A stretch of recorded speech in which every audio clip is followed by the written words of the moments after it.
I'm happy to announce our next speaker. Our next speaker is Professor Miloš Vuletić. He's teaching philosophy here at the Department of Philosophy. And he's going to talk about, as you can see, science and metaphysics in the 17th century witchcraft debate, which is great. Now we are moving from the late antiquity into the times closer to us.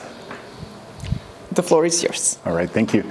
Thank you all for attending. So the topic today will be witchcraft, and in particular how witchcraft figured in certain debates in mid-17th century philosophy and natural philosophy in particular. I will focus on England, Restoration England specifically. So very early on in medieval Europe, in parts of medieval Europe, one can find evidence of belief in key elements of the phenomenon of witchcraft, what sort of took shape as the standard view on what witchcraft involves. So, for instance, Sabbath as the nocturnal assembly of the witches to which they fly. They ride through the air to these meetings. They renounce Christ. They engage in certain foul forms of homage to Satan. It's all very sexual as well. They renounce their own baptism, abandon Christianity. They make Satan their god. All these elements are sort of put into place very, very early on in medieval Europe in certain parts of it. Witches were sort of taken to be these individuals who exist only to be the instruments of Satan, in his works, in his attempts to do evil to the fellow creatures of those witches, like to other human beings. So witchcraft as a notion is very heavily infused with certain theological assumptions and implications, which is good to sort of keep in mind. Now in England, which I will focus on in this talk, witchcraft was criminalized in mid-16th century under Queen Elizabeth's rule. It was sort of made a capital offense at that time, and throughout this period, late medieval period, early modern period, there were many persecutions of witches, and well into 17th century this took place. And in the mid-60s, mid-1660s, there was this sort of witch craze, which was really noteworthy. It took place in mid-1640s, I should say, in East Anglia. England was in the midst of the Civil War, so it was a time of huge unrest, time of huge and large-scale social, upheaval, tension. And in East Anglia, between 1645 and 1647, huge sort of witch craze erupted. And there was this lawyer called Matthew Hopkins, who called himself Witchfinder General. And he was sort of going about and making accusations of witchcraft. He alone accused some 300 women of witchcraft. He conducted tortures, sleep deprivation, food deprivation for days, inflicting bodily harm. This was all sort of par for the course for those kinds of persecutions. It wasn't limited to women.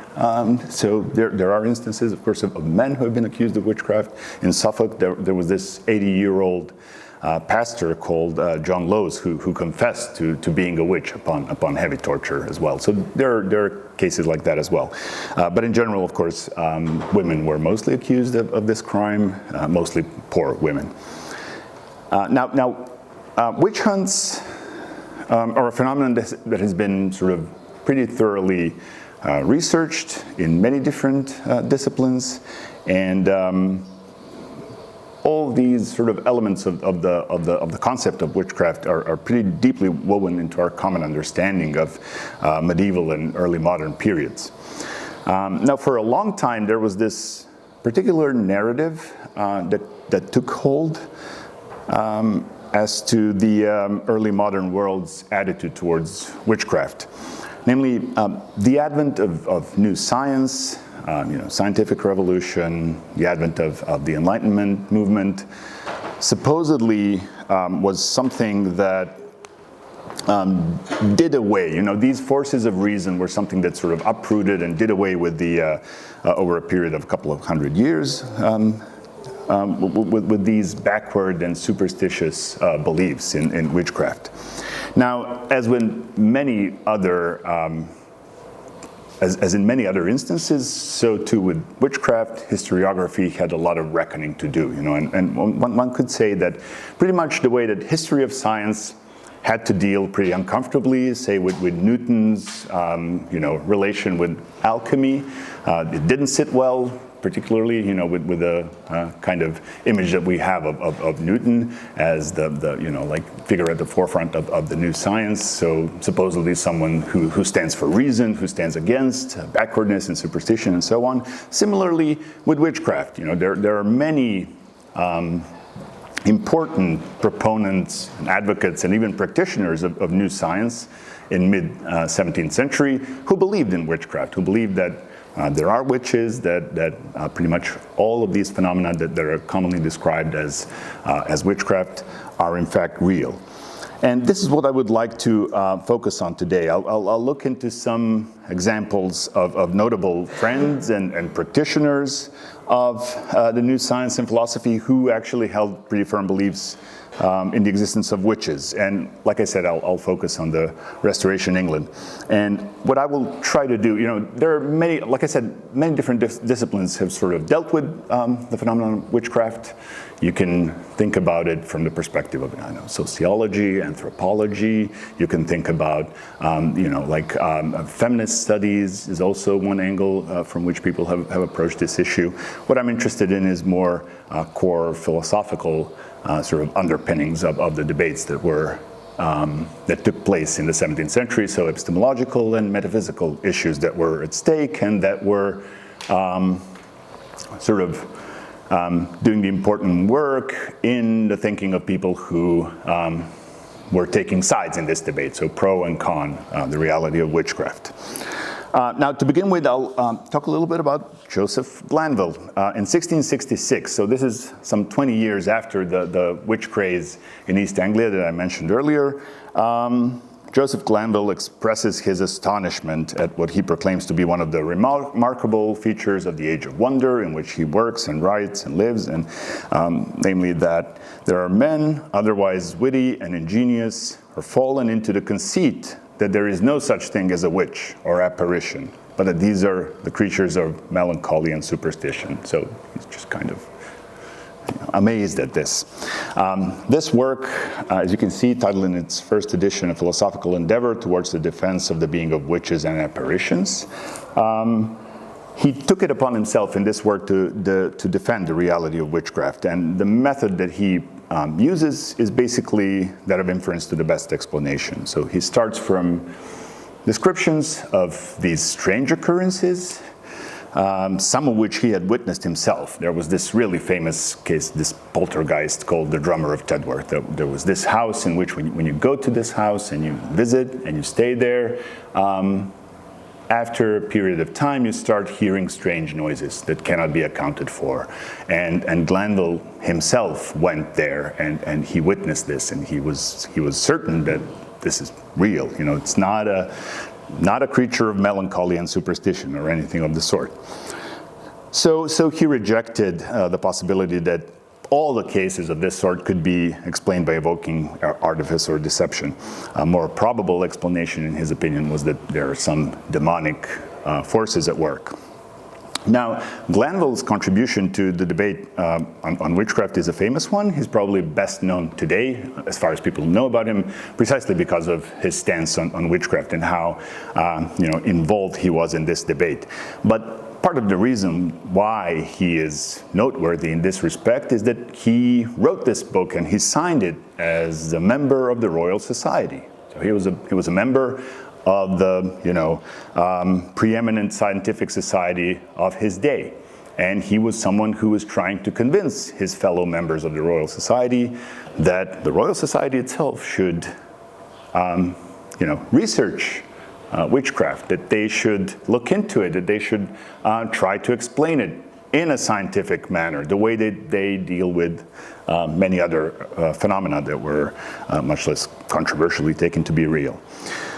So not only was he a member, he was a very prominent advocate and promoter of the work of the Royal Society. So in this respect, it's really interesting that he's also someone who just cannot believe that there are witty and ingenious people who do not believe that there are witches.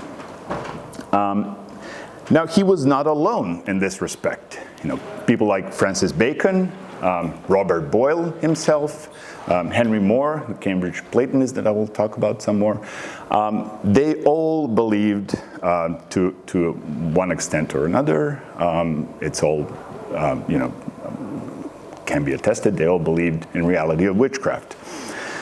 So in this presentation, what I would like to do is something like this, along these lines. So I'll first try to go over the motivation and argumentative strategies employed by Glanville and More in favor of the reality of witchcraft. Then I will move on to a dissenting voice at this time, and this is the voice of Margaret Cavendish and her critical approach to More and Glanville on witchcraft. Cavendish was really adamant about her view that witchcraft is not real, that there are no witches in this sense, no dark magic, no things of this sort. Perhaps we are not able to explain everything,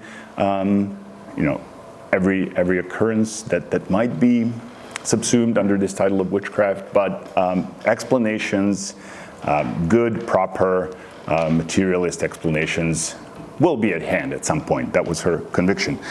And I will also go over some of metaphysical views that she endorsed that are key in her, key in explaining her position, I think. So this will sort of give us, because her criticism of Glanville and More is mostly concerned with the epistemology. Epistemological objections are key there. And this will sort of give us a view of what was at stake in this debate, and also what kinds of epistemological and metaphysical views informed both sides of this debate in mid-17th century England. So let's go over to More and Glanville. The first line of argumentation that they employ is epistemological. Now, the debate over witchcraft in mid-17th century took place in an environment in which many of the methodological issues surrounding scientific experiments, scientific evidence, were not ironed out. We had this new science, we had these exciting new methods, but people weren't really sure how to go about doing the science at the time. I mean, it's perhaps way too simplistic, but it's well documented. It's something that historians of science have worked a lot on. So an opponent of the reality of witchcraft could argue that the lack of natural explanations of witchcraft-related phenomena was not yet at hand, that this was something that does not mean that we will never arrive at such an explanation. Limitations of human knowledge were something that has to be taken into account. And this is in line with how the best scientists of the time treated some of the most important natural phenomena that were to be explained, such as magnetism or gravity. Several decades before Newton wrote his famous, I feign no hypothesis sentence on gravity, here's how Robert Boyle expresses a similar position. Boyle says, having sufficiently proved that the air we live in is not devoid of weight and is endowed with an elastical power or springiness, I endeavored by these two principles, doesn't matter which, to explain the phenomena. I'm not obliged to treat of the cause of gravity in general. I don't have to deal with that. I don't have to feign any hypotheses. It's a real phenomenon. That's all that matters. Maybe we can describe some of the consequences of whatever these hidden causes are, but that's as far as we're supposed to go, at least at this point. Since many propositions of Archimedes, Stevinus, and others have written of statics are confessed to be mathematically or mechanically demonstrated, though those authors do not take upon them to assign the true cause of gravity. I don't have to do it either, but take it for granted as a thing universally acknowledged, that there is such a quality in the bodies they treat of. So if you have a well-established phenomenon in the sense that you have been able to ascertain that there are many instances in which something occurs, some sort of phenomenon, that should be sufficient for you to take it as something that's real. You don't have to really go into speculations about the causes. Perhaps you are not able at this point to explain them, but that doesn't really impugn the reality of the phenomenon under consideration. Now, Glanville ostensibly picks up on this sort of line of reasoning and employs it in defense of reality of witchcraft.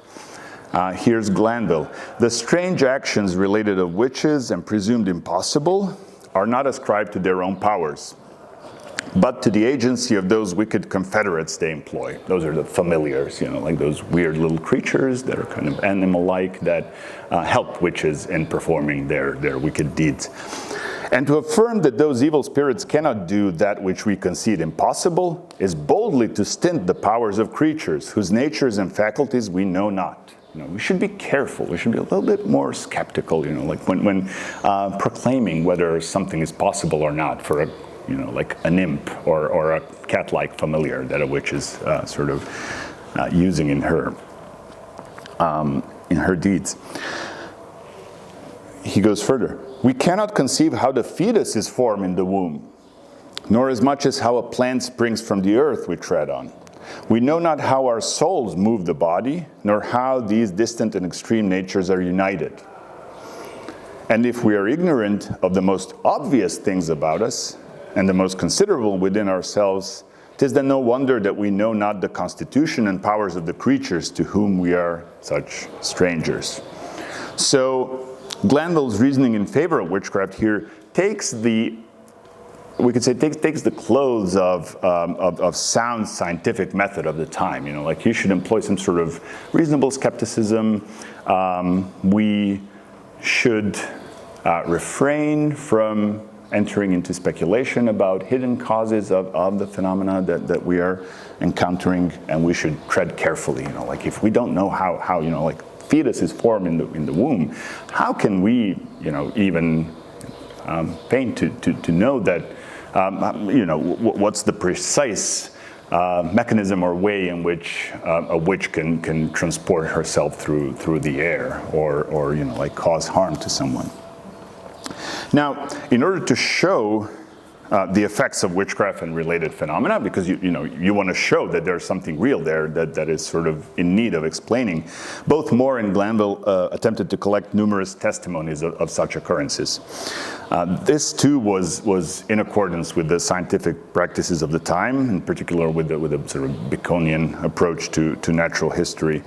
And Glanville was even encouraged in this endeavor by Robert Boyle himself, who told him, it's in a letter, that in science, one authentic account is sufficient to establish truth in opposition to a host of false ones. So, both More and Glanville, they know that there are many cases in which people are just, they're making stuff up. They want to accuse someone that they don't like. They have a really neighbor who annoys them so much, so they accuse them of witchcraft. They sort of cause their cattle to starve or whatever. So, of course, there are instances like that. But if you can really get to one that's authentic, that can be worth thousands of those inauthentic ones.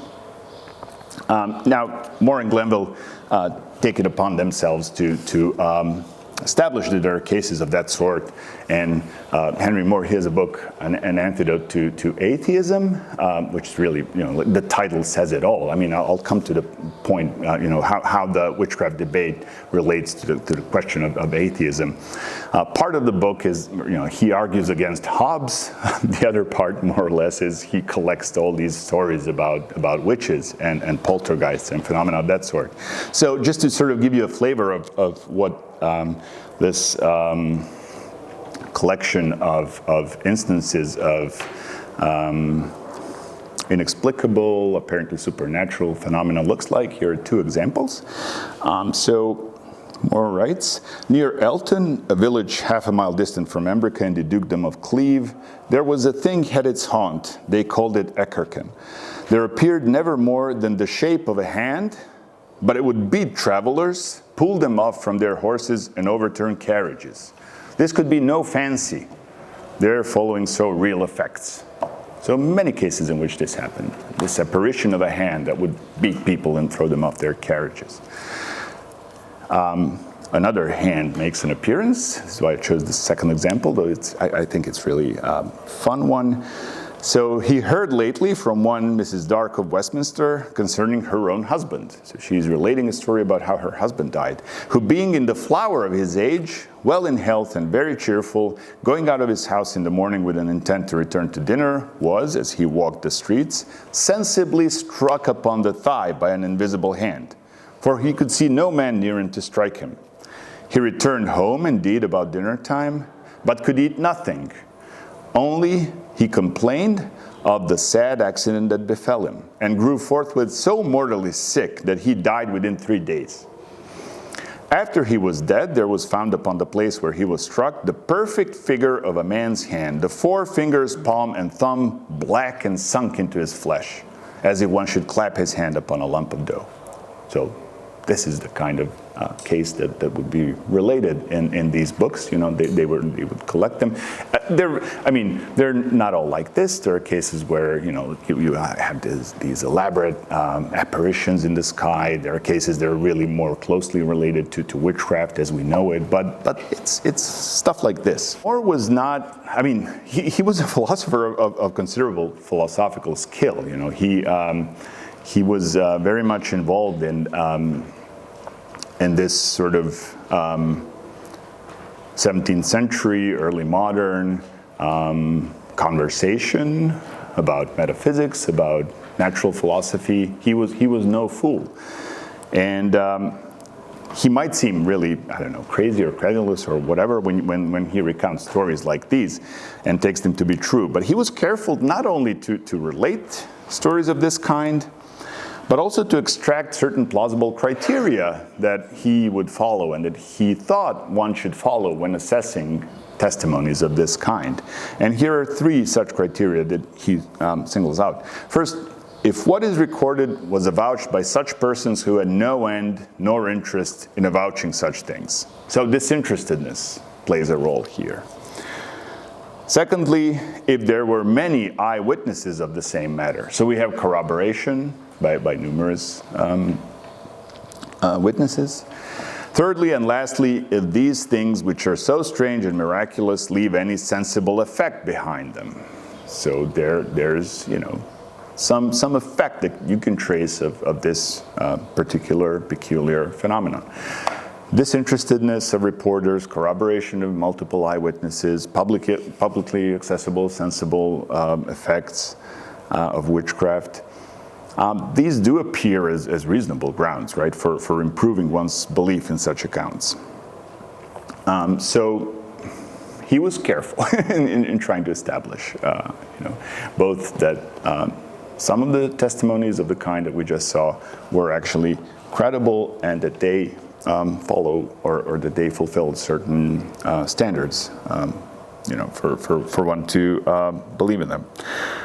Now, on the other hand, Moore and Glanville, as I mentioned earlier, were both very keenly aware of the fact that many testimonies of alleged instances of witchcraft and supernatural phenomena were not credible.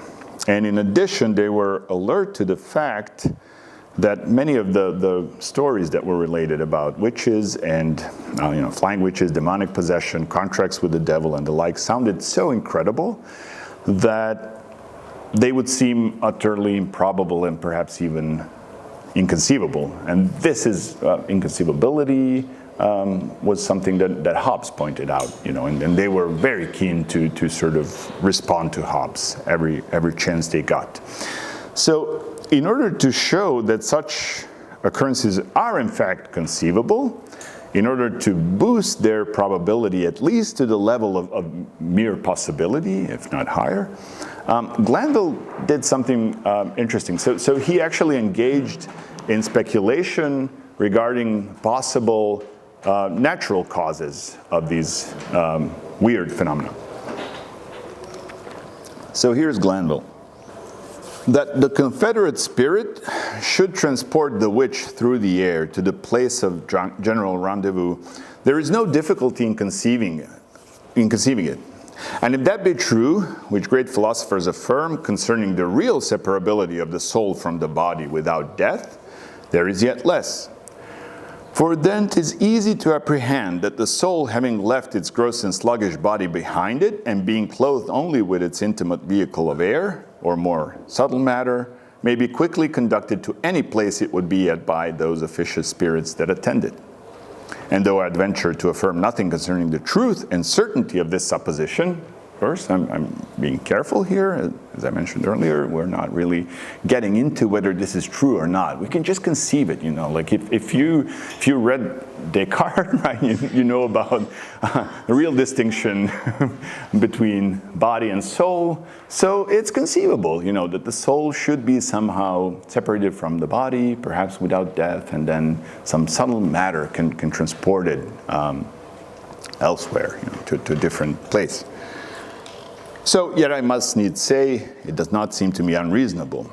And similarly, he addresses the possibility that witches are possessed by evil spirits through being drugged or poisoned. So he says, "'Tis plain to conceive that the evil spirit, having breathed some vile vapor into the body of the witch, it may taint her blood and spirits with a noxious quality, by which her infected imagination, heightened by melancholy, and this worst cause, may do much hurt upon bodies that are impressible by such influences.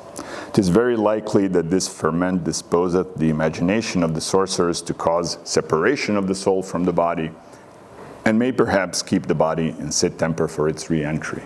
So, not only, okay, soul can be separated from the body, there's real distinction there at work, but also it could be that something like, vile vapors that are being breathed into the body of a witch could be something that causes these peculiar occurrences. So it's sort of a natural explanation.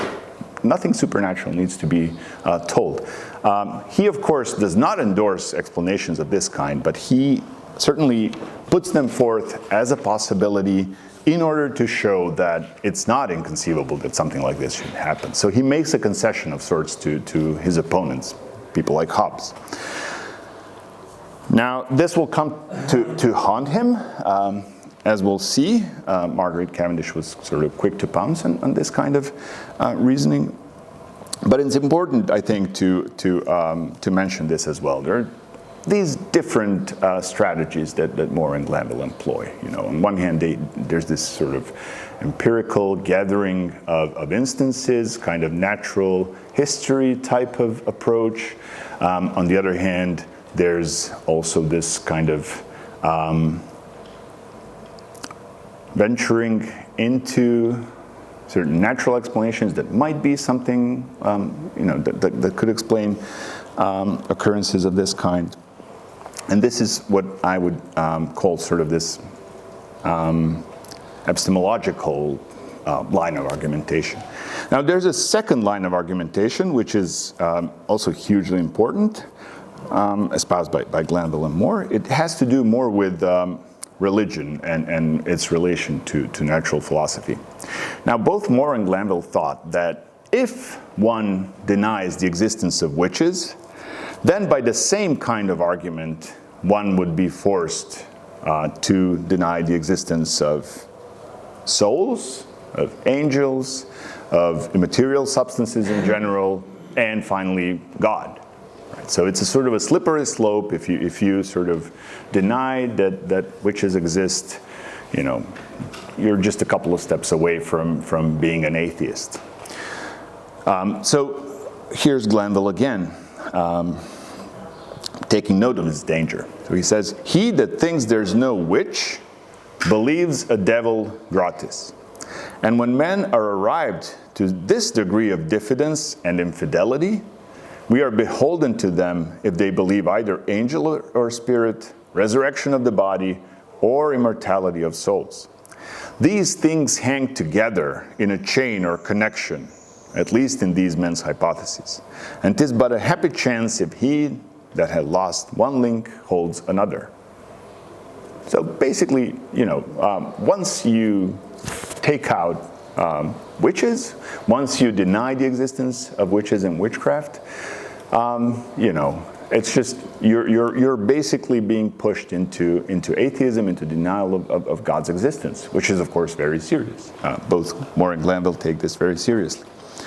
So this was, like I said, Hobbes figures prominently as a target of both More and Glanville, and Hobbes was here, of course, very important because he was someone who proposed to explain everything in terms of matter and motion. So just several privileged properties of matter in motion. That's all that we need to explain basically all the physical phenomena.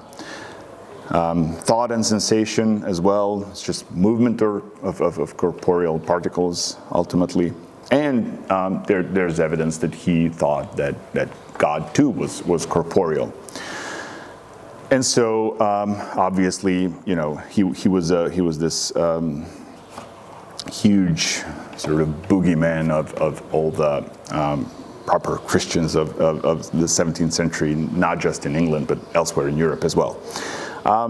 And Glanville and More clearly feared this consequence of the denial of witchcraft, that you will sort of be forced into atheism.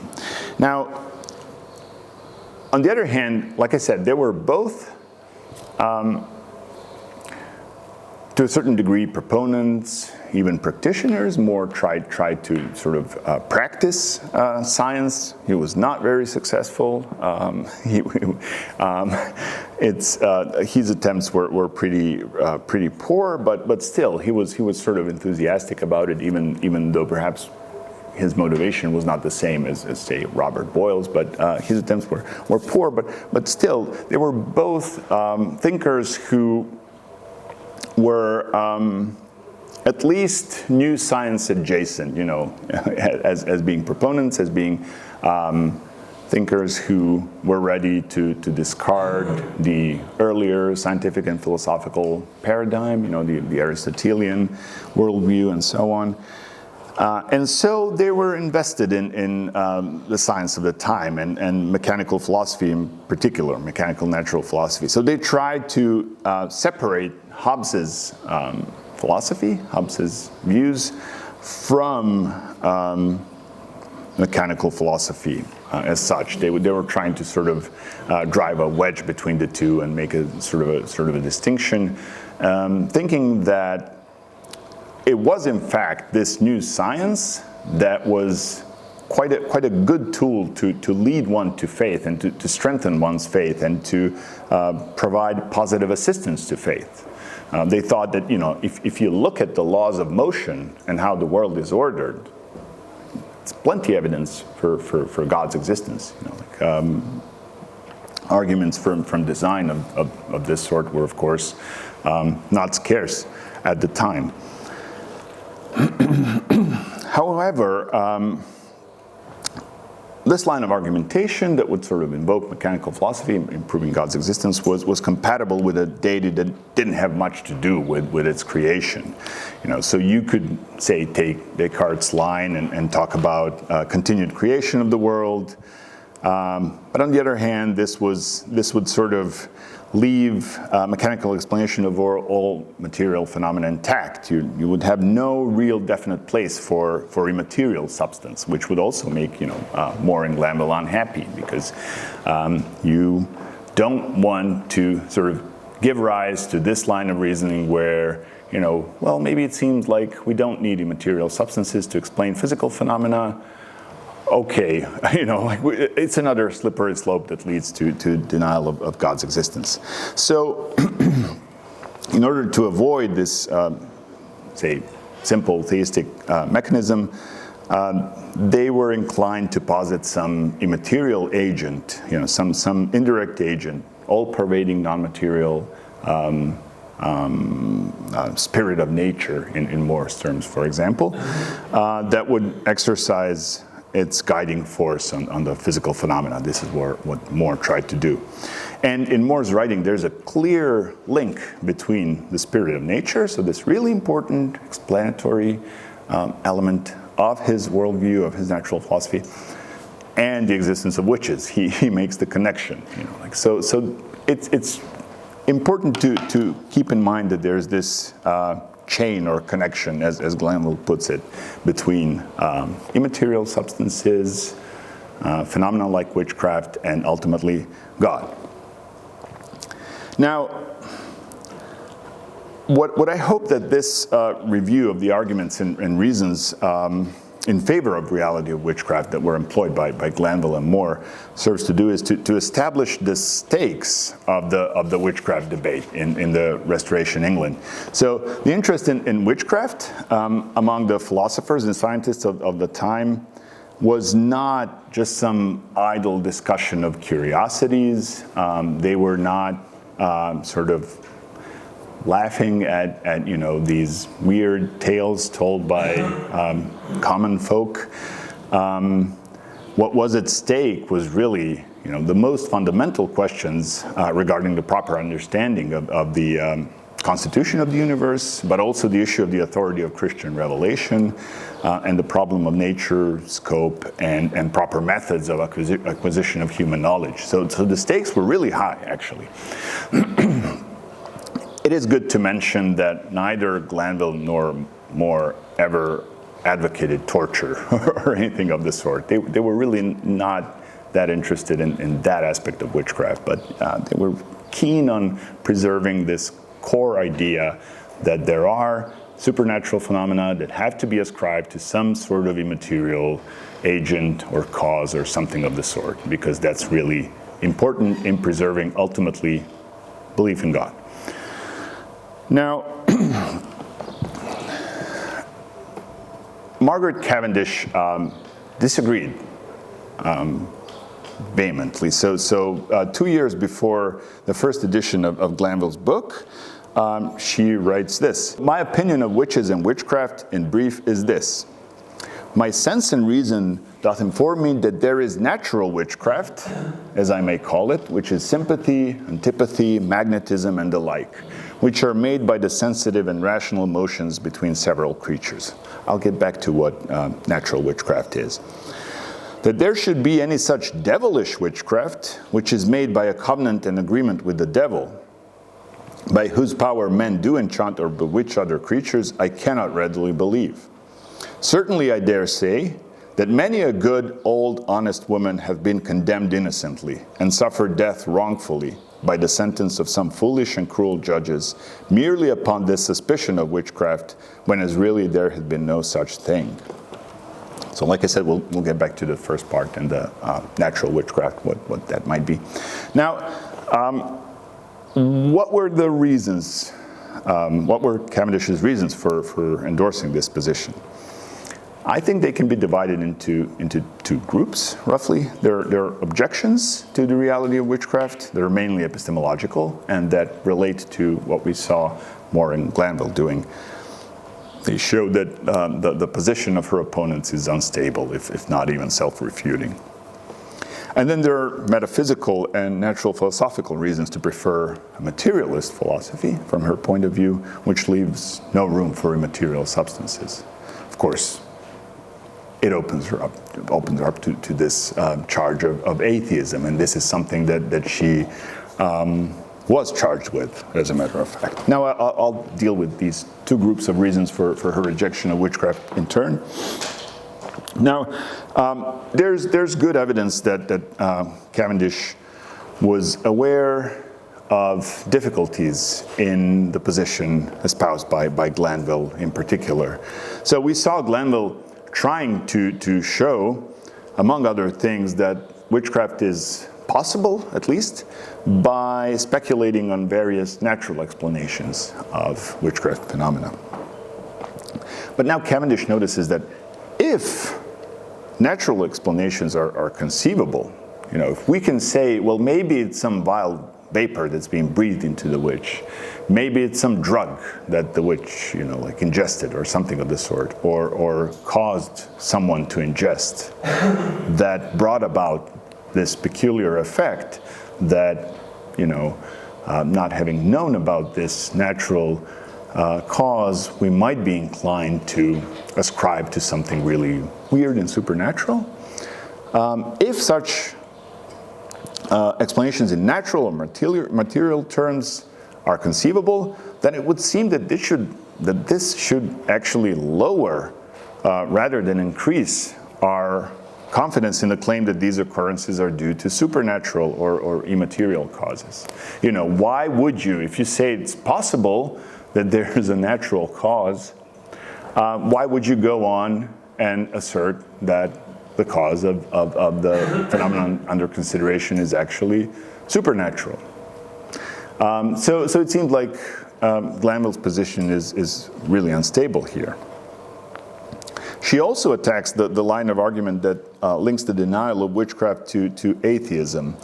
One thing that she notes is that it's really problematic what her opponents do when they proliferate all these immaterial sort of agents that somehow mediate between God and his creation. This, in her view, if you talk about spirit of nature or something that requires, that God sort of requires in order to govern things in the material world, in her view, this puts one in danger of idolatry and blasphemy even. So she kind of turns the tables on her opponents. So she tries to show that by attempting to show that witchcraft is possible, they actually boost the likelihood of natural explanations of phenomena under consideration. And on the other hand, by arguing that belief in witchcraft and immaterial spirits is vitally related to religious belief, they run the risk of undermining religious belief. So this is this sort of negative part of her case, where she takes Moore and Glanville to task, trying to show that their argumentation is really unstable, perhaps even self-refuting. Now, be that as it may, maybe they don't have great arguments for belief in the existence of witches.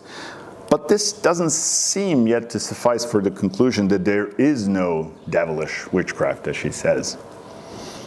Especially if one already concedes something like natural witchcraft or natural magic, by which she means hitherto unknown or hidden causes of certain natural phenomena. It's interesting to mention here that there's a work of fiction by Cavendish, a short story called The Traveling Spirit, in which one of the main characters is a witch. Now, in this story, a man accosts a witch and asks her for some favors, and now to sort of not to go into it too much, but she takes him to the sort of middle of the earth and helps him gain some kind of knowledge from a man who resides there. It's really weird. I mean, interesting but weird. But what's important about it from the current point of view is that it's a witch that she talks about. And what's also interesting, that the witch in this story is not represented the way we would consider representations of witches that are in line with the sort of common ways of representing them at the time. There's no talk about demonic possession, no contracts with devil or anything of the sort. Instead, she derives her powers from the effects of opium. So her magic, her sort of ability to transport the spirit of the man that she travels with, the traveling spirit, it comes from drugs, basically. It's something natural that accounts for that sort of an effect. So in this sense, in this story, she does kind of approach Glanville's speculations about possible explanations of the power of witches. But now, why stop there? Why not endorse the full witchcraft lore and everything that comes with it, hook, line, and sinker. You know, like why just stop short of that?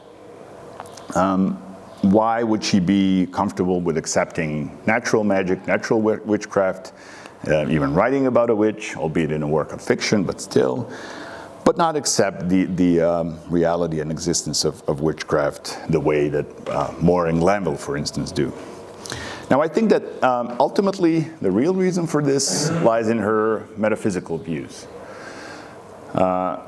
Much like Hobbes, who was a huge influence on Cavendish's work. She read Hobbes, she responded to his work, she criticized his work, but they had this really important thing in common with, they were both materialists. Their materialism is of a different kind, which I will get to quickly, but still, all that is natural must also be material or corporeal. This is Cavendish. All that is natural must also be material or corporeal. This extends to spirits as well, apparently. I mean, she does, at one point, she talks about spirits not really being in nature, changes her view on this.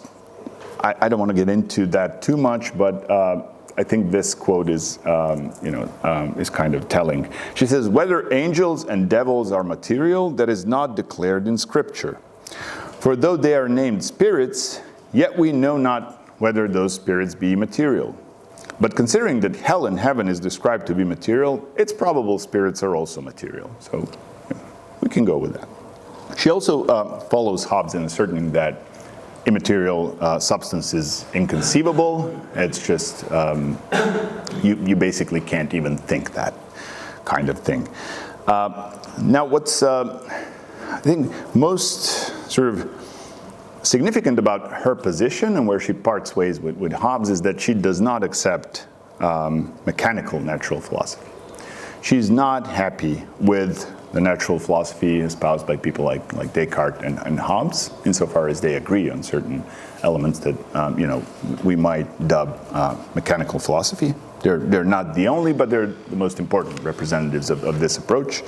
So it's an explanation according to which all the phenomena in nature can be accounted for by invoking just a really limited set of properties of material bodies, tiny material bodies that move around and collide and cause certain effects thereby.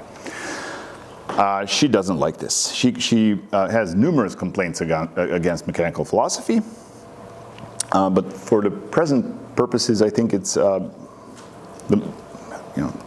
most important point of disagreement concerns two of the fundamental notions of mechanical philosophy, and that's motion and transfer of motion.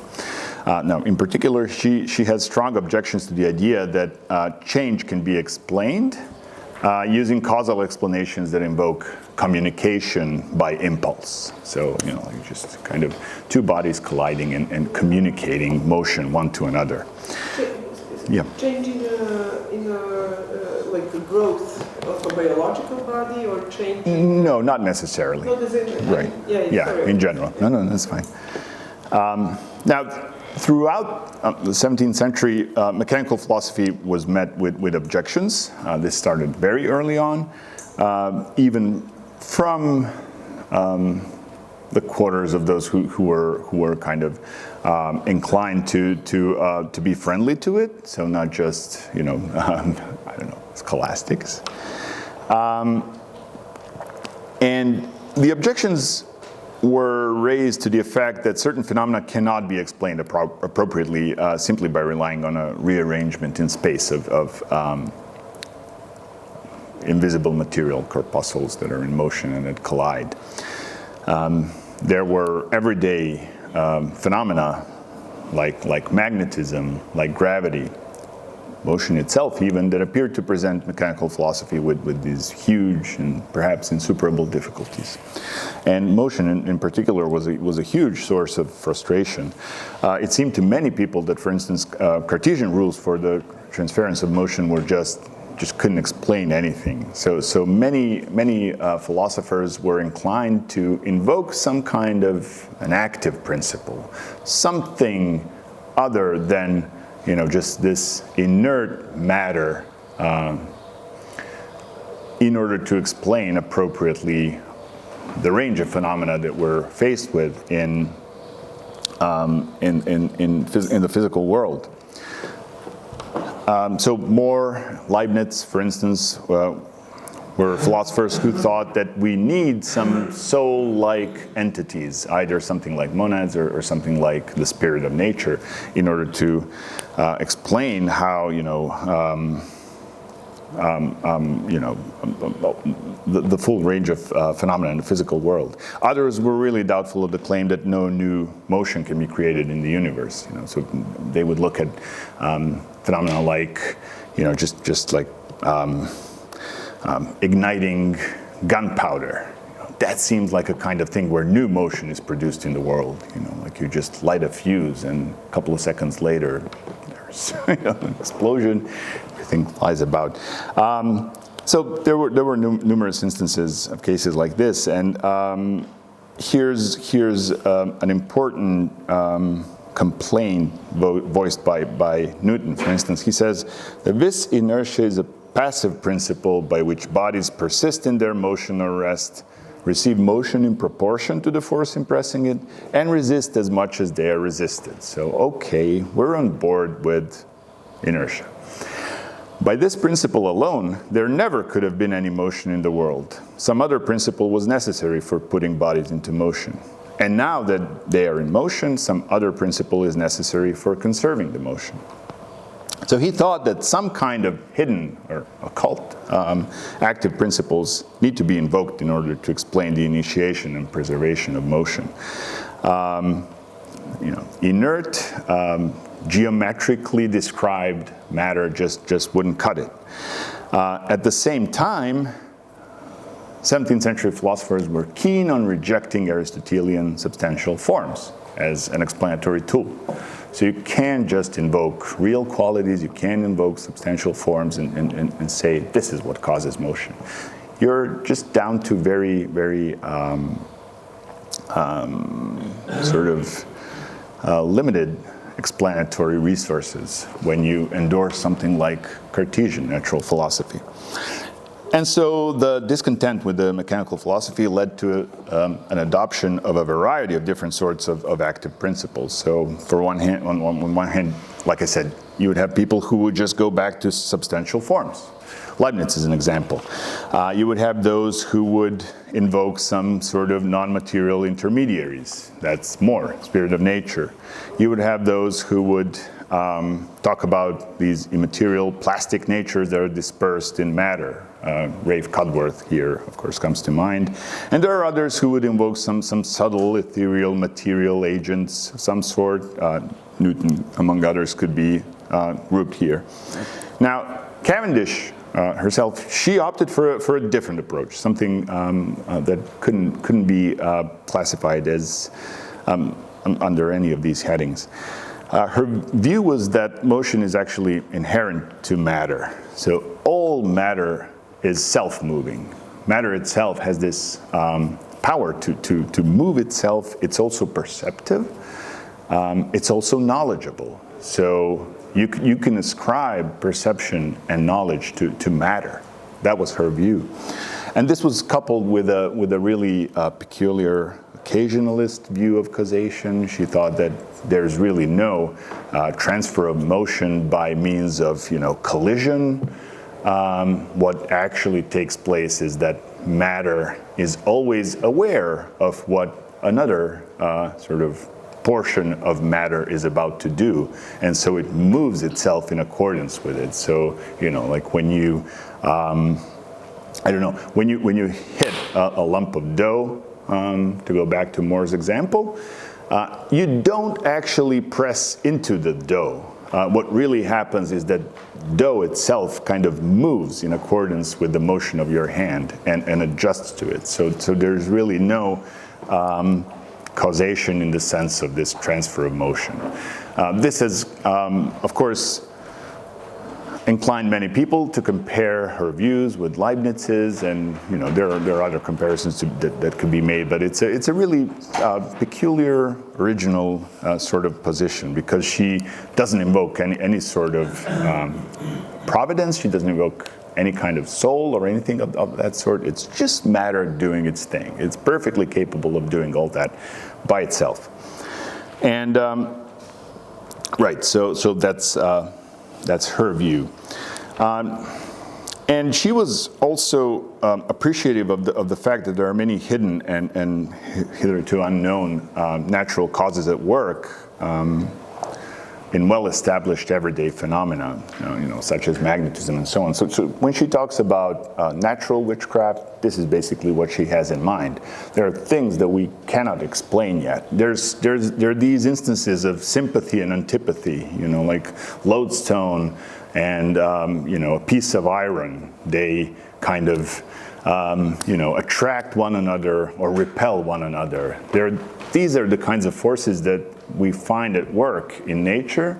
Perhaps we can't explain them at this point, but she was confident that ultimately it has to be something that can be explained in terms of matter that is self-moving, perceptive, and knowledgeable. So her view is that this active principle that's responsible for motion is internal to matter. It doesn't come from without. You don't have to say that there's some agent that sets matter in motion. It's perfectly capable of doing this itself. There are no reasons to rely on Rafe Cudworth's plastic natures. You don't have to rely on the spirit of nature, as More would have it. Of course, no forms, no souls, anything of the sort. All these immaterial principles are simply of no use if you can just say that matter is capable of all these things itself. And by extension, we can see why then there is no room for evil spirits that possess humans, that enter into contracts with them, that make them kind of fly through the air from one place to another. Now, to conclude, I would like to sort of put together a couple of points that I hope are decent enough takeaways from all this. This narrative, according to which backward, superstitious beliefs, such as belief in witches, were dispersed by the proponents of new science and by the advancement of reason and enlightenment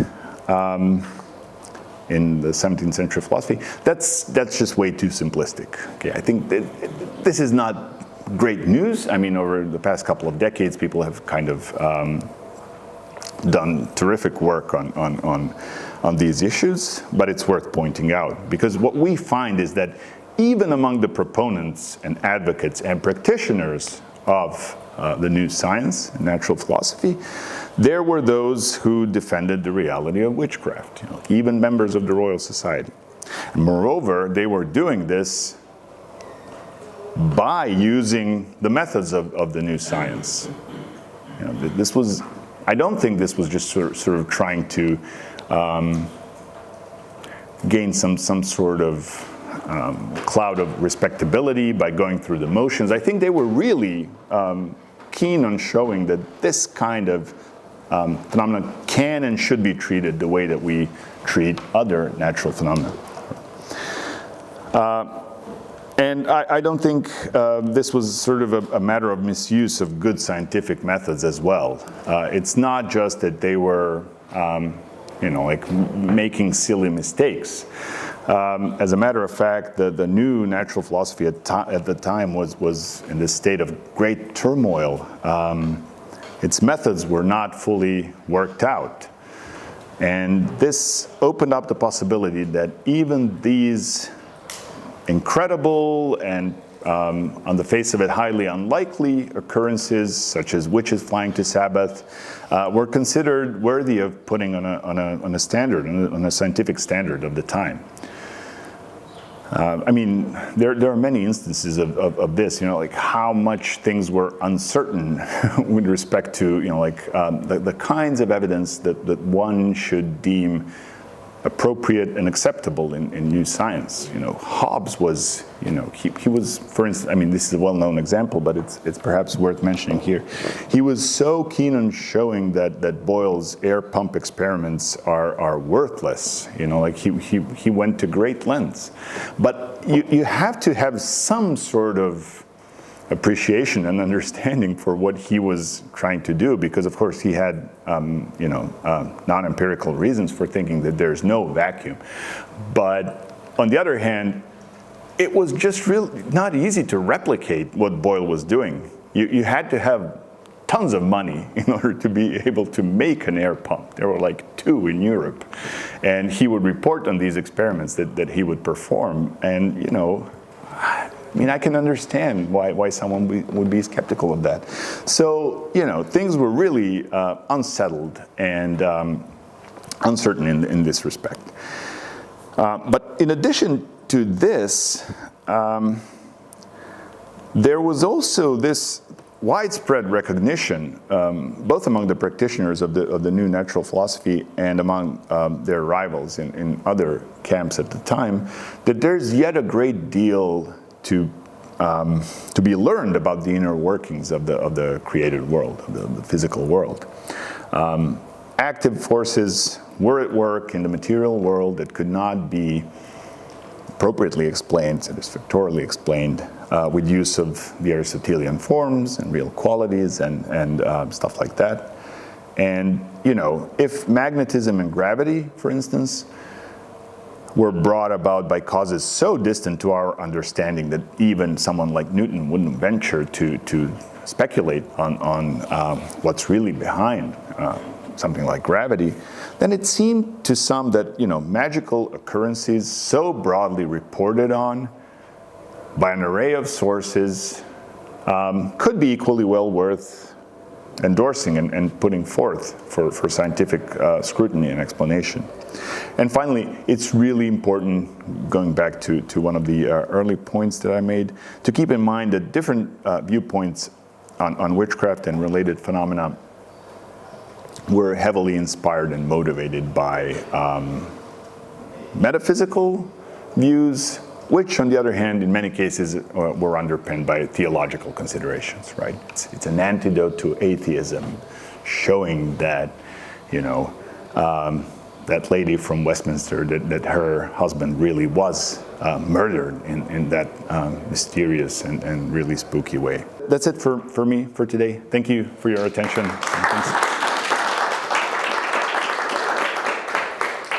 I'll take questions now. Yeah. I have 2 questions. I will ask first, and then you can judge if you want to answer this one, and then maybe we can pass to second or someone else, and we can maybe return to me if we have more time. I will start with one which is more intriguing to me. I didn't quite grasp, or I didn't understand the connection that More and Glenville made between the negation of witchcraft and atheism. I don't see how this makes sense. Mm-hmm. Oh, okay. So what's the second one? The second would be of this theorem of Cavendish that the motion is inherent to matter, that there is no causation in motion. So how I understand an example that you give, which I think is good, maybe I would formulate like this, that there is no causation, but that there is a communication of motion. But then I don't see again how it is not causation. You can give order to someone, and it's the exercise of certain force again, and I mean it's just a different form of impact. Okay, then these are my 2 questions. I can return the microphone now. Great, thank you. So the first question, here's how they sort of viewed things in this respect. For something supernatural like witchcraft-related phenomena to occur, you have to rely on some causal agent that's not material, you know, like something that's sort of besides the material order of things, the physical order of things. So you would have to invoke something like a demon or something like that.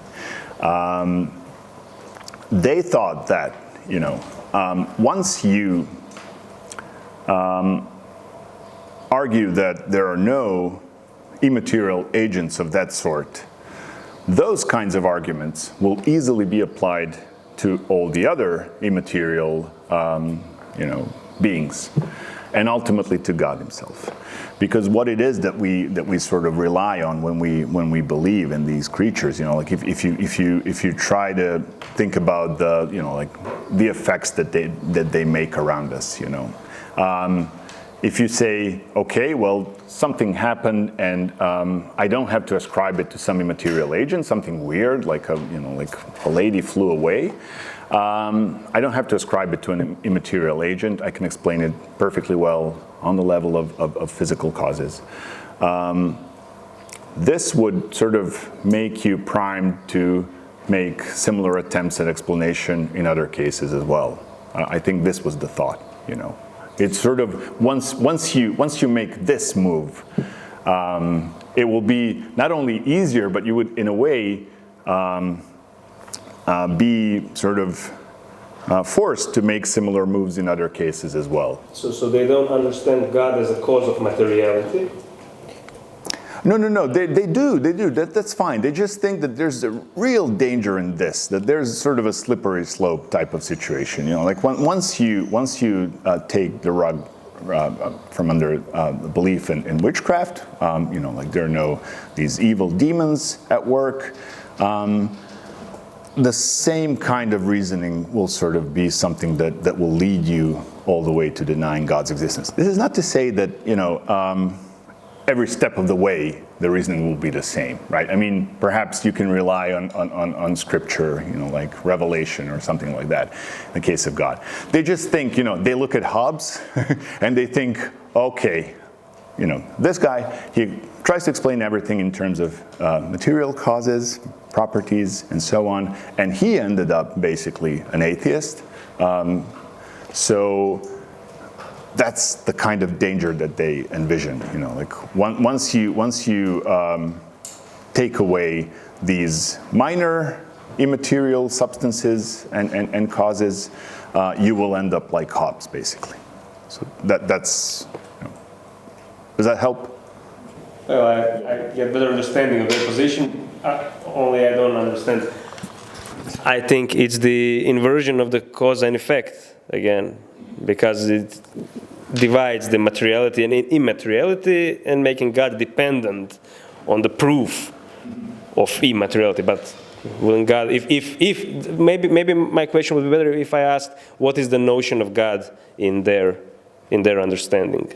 So if it is a supreme being or if it is a sort of effect that you have to prove through some set of causes. Certainly the former, but yeah, I mean, like I said, they were inclined, for instance, to take mechanical philosophy, the laws of motion and such, as indications or elements of proof of God's existence, for instance. I mean, it was different. I mean, from yeah, go ahead. I would just finish with my remark on this, because all the phenomena we may need to prove, but you don't have to prove God in that sense, because He's the precondition for all the phenomena, immaterial, material, whatever. So, but if we agree that unicorns do not exist, that doesn't mean that there is that the ultimate cause of all things that exist do exist, from my point of view. Yeah, fine. So regarding the second question, yeah, she doesn't deny causation. She just has an occasionalist view of it. So I agree. Yeah, it is sort of a view on which cause and effect are not sort of. It's not.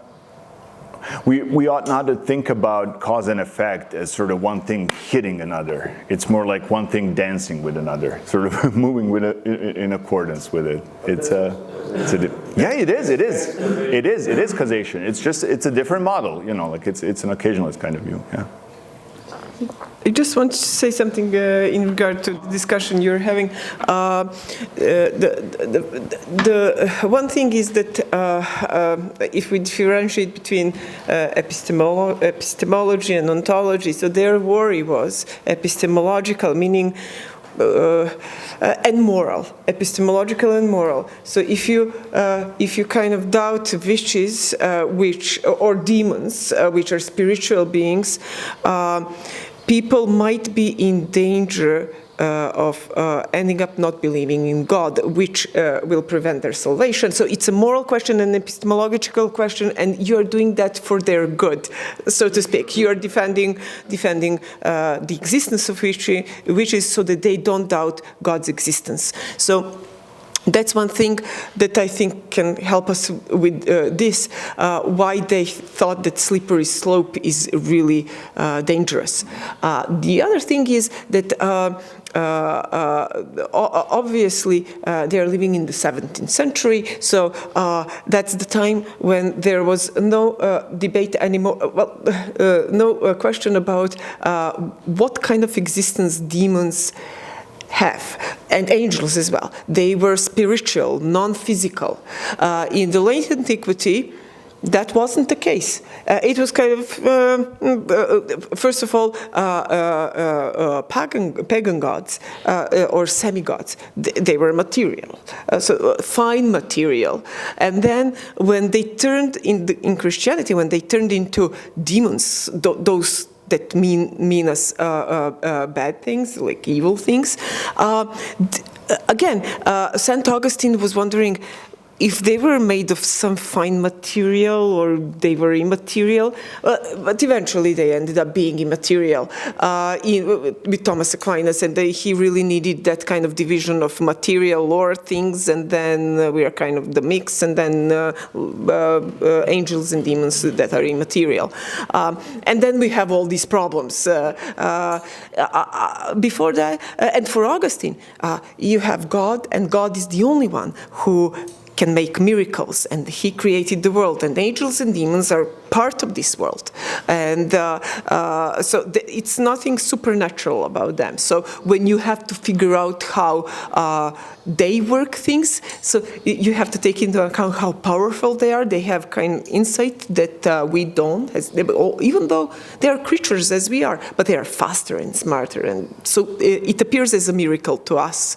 But they would actually do things according to the laws that God planted in things. So it's kind of funny implication that St. Augustine would say, well, but that's natural magic, even though like it looks like a miracle to us, but God is the only one who can do it.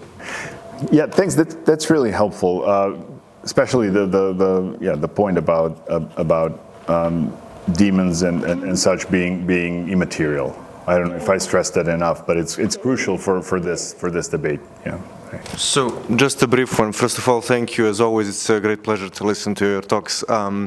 Is Cavendish's argument against More and whatever the... Yeah, okay, sorry.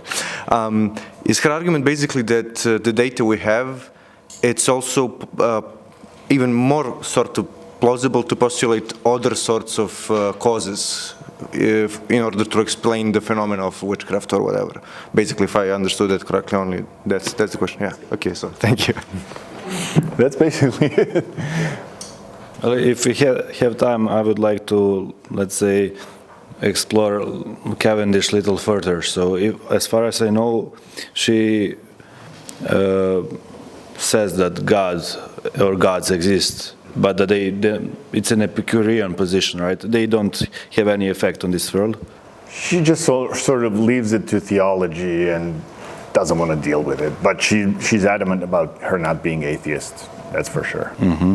So, in that sense, what kind of religion would Cavendish allow for? You know?